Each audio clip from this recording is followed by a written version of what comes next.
This is my song, O God of all the nations, a song of peace for lands afar and mine. This is my home, the country where my heart is. Here are my hopes, my dreams, my holy shrine. But other hearts in other lands are beating with hopes and dreams as true and high as mine.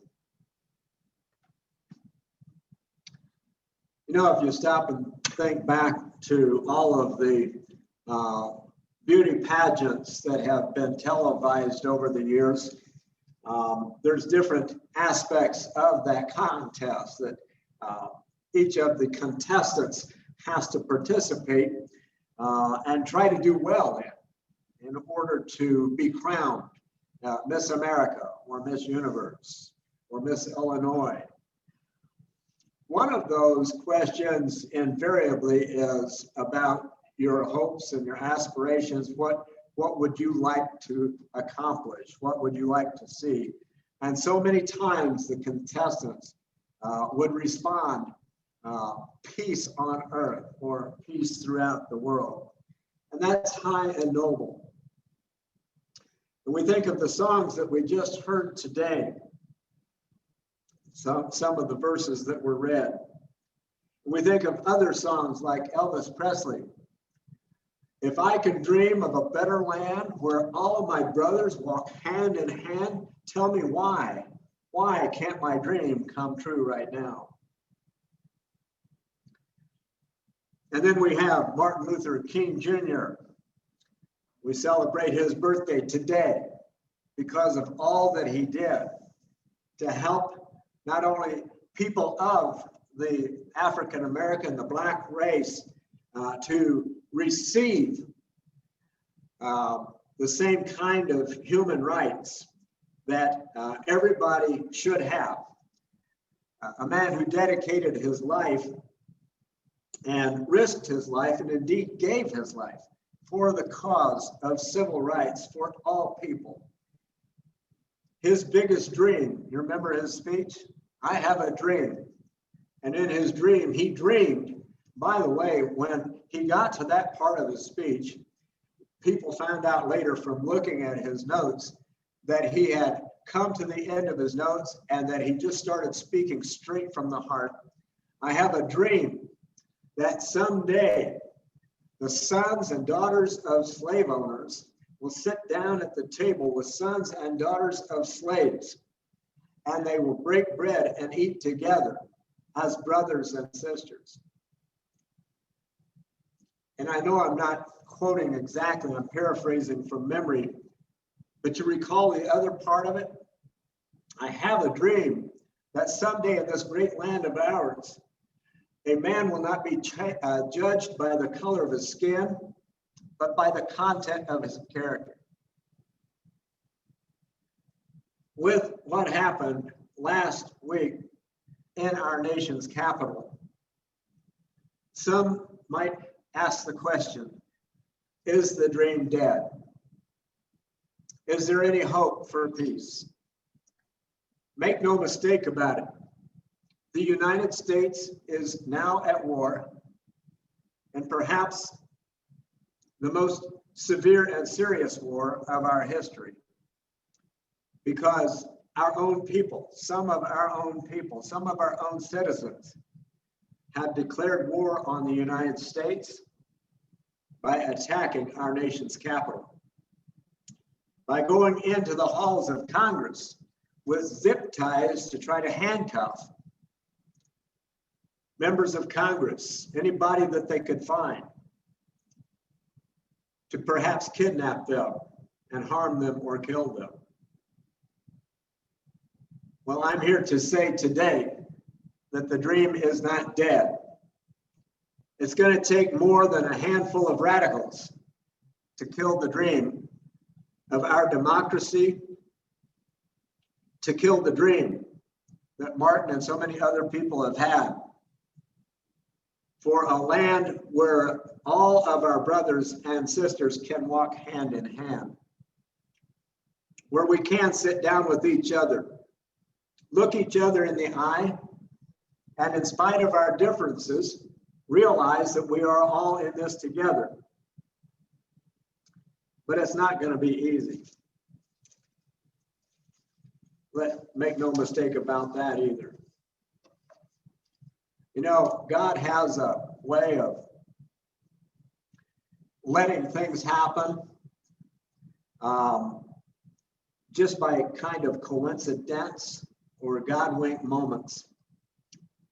And sometimes when he lets those coincidences happen, those God winks occur at just the right time in ways that I have not expected. I can actually include some of that in my message. I had such a God wink yesterday. Now, yesterday, for the first time, Willow Knolls opened up its theaters again. And Diane and I have not been to see a movie since November the 7th, just before things shut down again. And Diane and I love to go to the theaters to watch movies. It's so much different than watching it on your TV at home, because you can have buttered popcorn and Pepsi. And I'm not talking about a little bag of popcorn. I'm talking about the big bucket with extra butter layered in the middle. There's something about that you just can't get at home. Not only that, but the movie that we wanted to see next, that we saw previews of on November 7th, was a Tom Hanks movie. And I don't know anybody that is not a Tom Hanks fan. I mean, let's face it, this man is perhaps, without a doubt, one of the greatest actors of our period in history. And the movie looked so interesting. It was called News of the World. Diane and I just kept hoping and hoping that it would still be on when the theaters opened, and it was. So we went to see News of the World.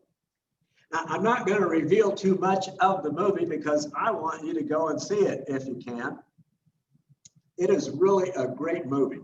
I think even one of his better movies.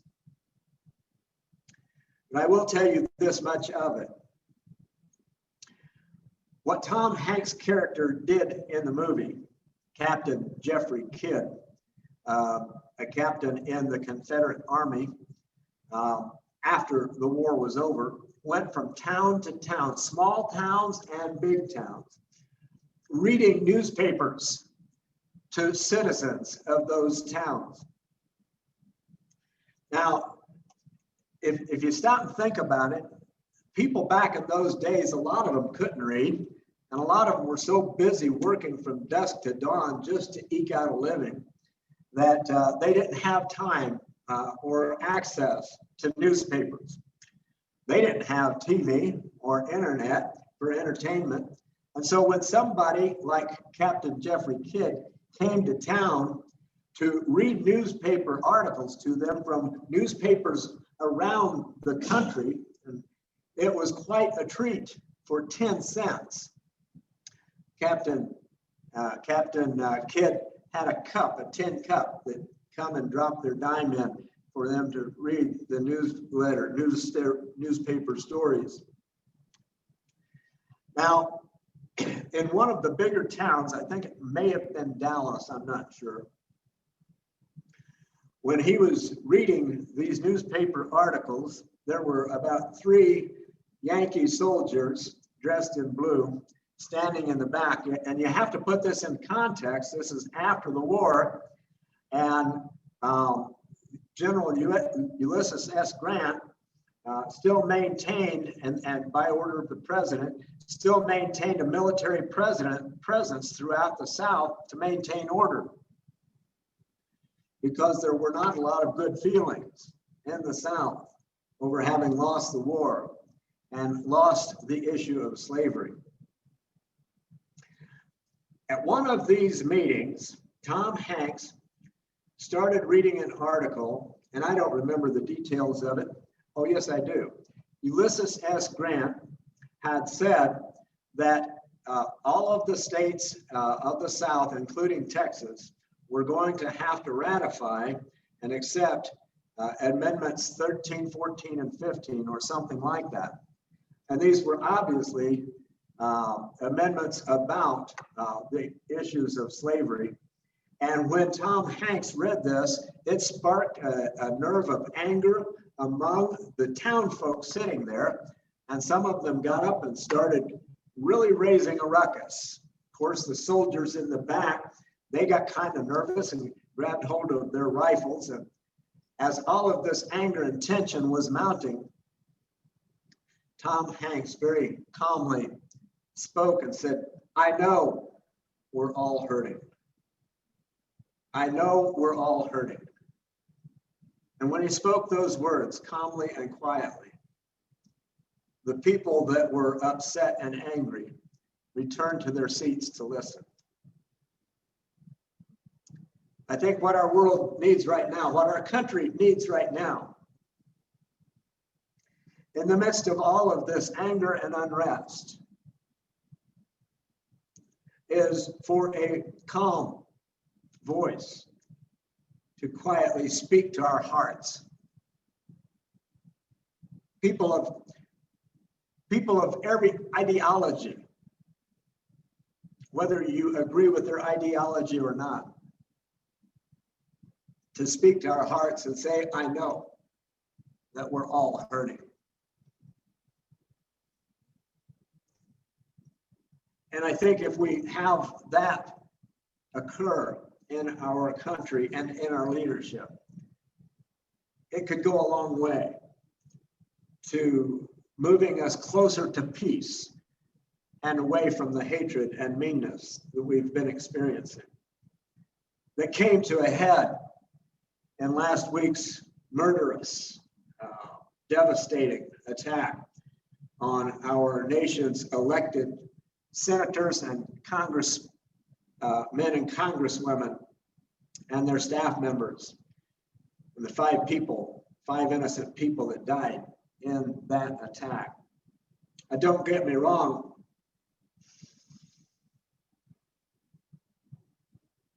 I believe that the people who led that attack and participated in it must be held accountable. There must be some sense of justice for what was done, not only to our nation's capital, but our nation, and also to the victims who experienced injury and death, and the families that mourn and grieve.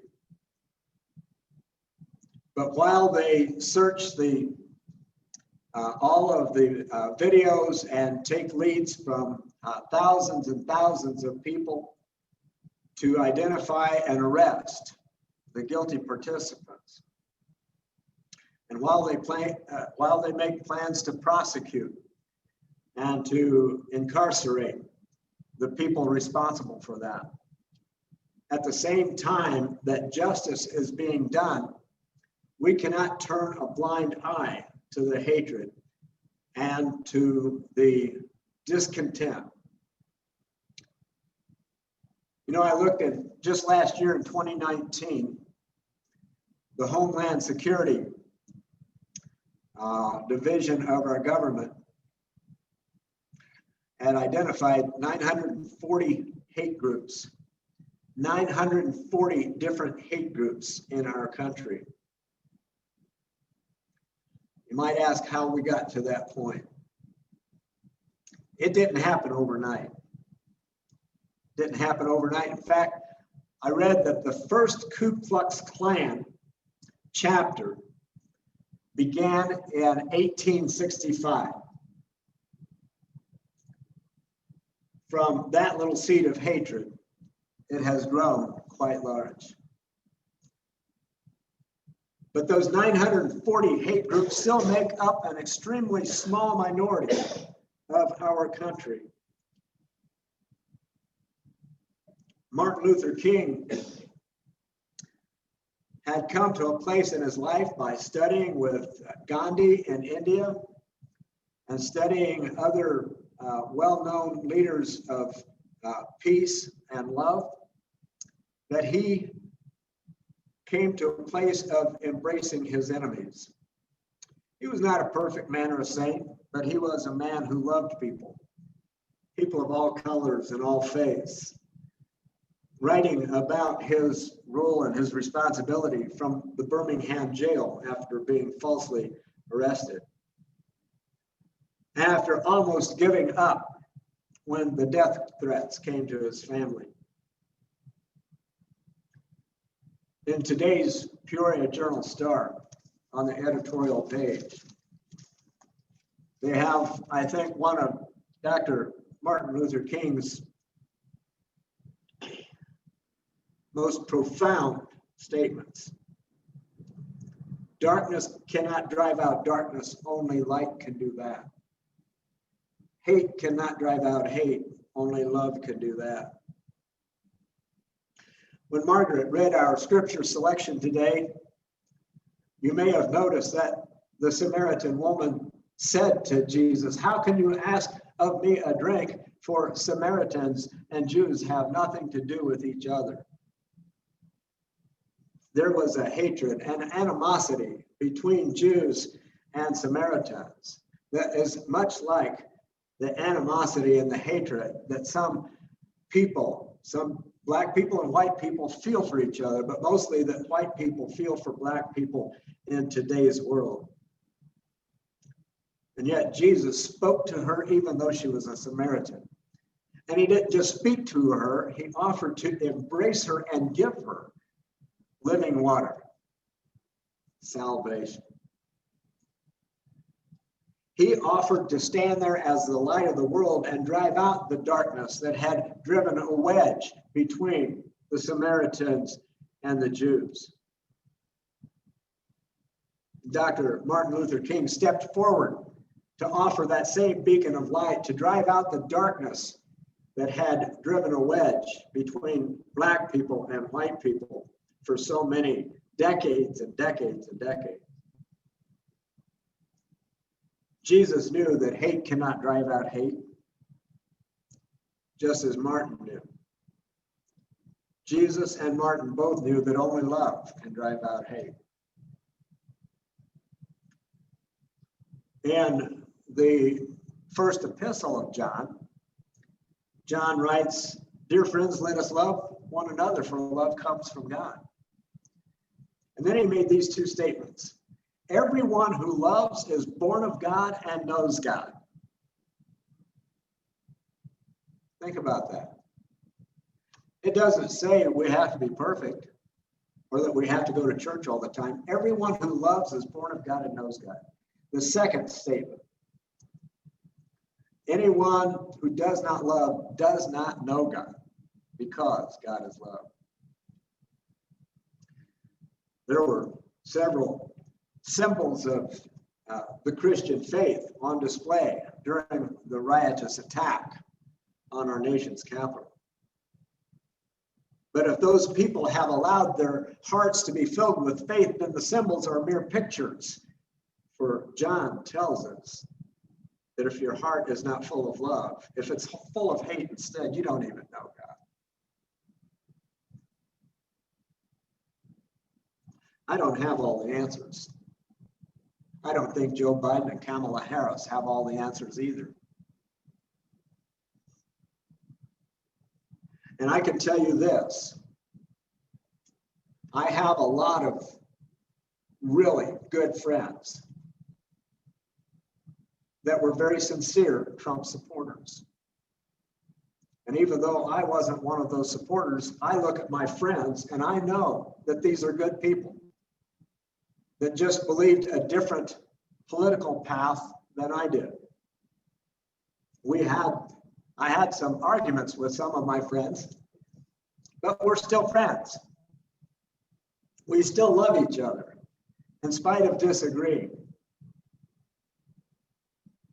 But I know that those kind of supporters were not the people that attack our nation's capital and cause so much damage and hatred and death. So what I'm saying is, regardless of what our political views are, let us continue to love one another, for love comes from God. Because John also said, no one has ever seen God. But if we love one another, God lives in us, and his love is made complete in us. So let's not give up on love. Let's not give up on the dream. Because I can tell you this. The dream was not just Martin's dream, but it's my dream. And I know it's the dream of so many of you that are hearing me now. And the dream of people coming together and loving each other is the dream of God as well. And that's why Jesus said, blessed are the peacemakers. Amen.